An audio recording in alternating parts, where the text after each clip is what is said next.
ជំរាបសួរបងប្អូននេះក្រូច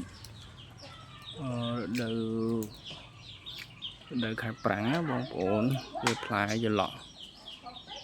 មកពីយើងអាសាដាក់ទឹកយើងដាក់ទឹកជោគទៅវាផ្លែបងប្អូននេះបងប្អូននេះវាផ្លែចេញមកជាកោមអញ្ចឹងផ្លែវានេះបងប្អូន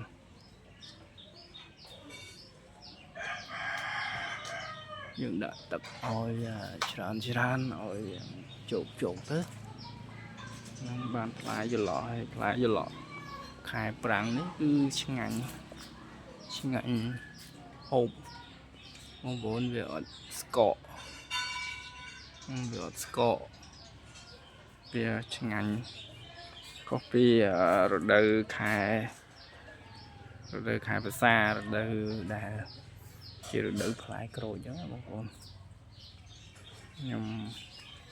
ធ្វើវីដេអូនេះដើម្បីបង្ហាញថារដូវខែប្រាំងយើងដាក់ទឹកឲ្យសើមដីជាប់ទៅបងប្អូន2ថ្ងៃ3ថ្ងៃដាក់ម្ដងទៅនឹងបានផលបងប្អូននេះអស់ផ្លែលេងហើយព្រោះផុតសល់ផ្លែតិចវាអត់ច្រើនដូចផ្លែរដូវណាបងប្អូនប៉ុន្តែចេញមកមួយចកោមវាច្រើន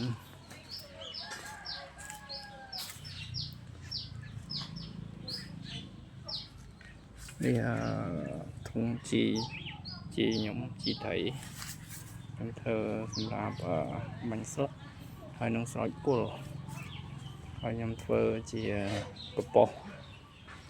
គោកមួយទៀតបងប្អូនសម្រាប់ផ្គត់ផ្គង់យើងមានកំប៉ុសគោកកំប៉ុសទឹកនឹងបានដំណាំវាល្អហើយកត្តាដែលធ្វើឲ្យដំណាំក្រូចថ្លុងនេះបានល្អទី1គឺទឹក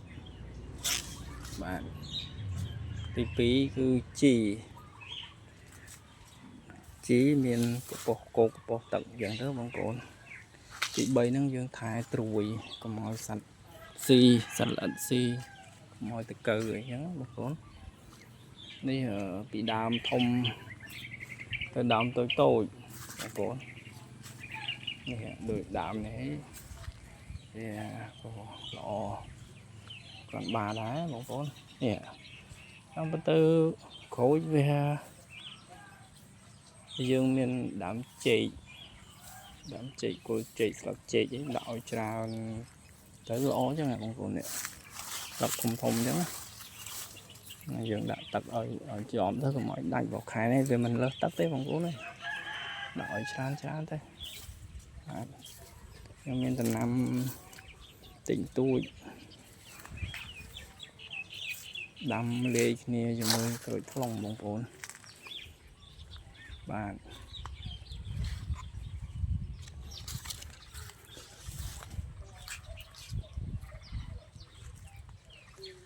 នេះបងប្អូននេះក្រូចថ្លុងខ្ញុំដីខ្ញុំអត់ធំដីក្បាល10ម៉ែត្របងប្អូនបណ្ដោយ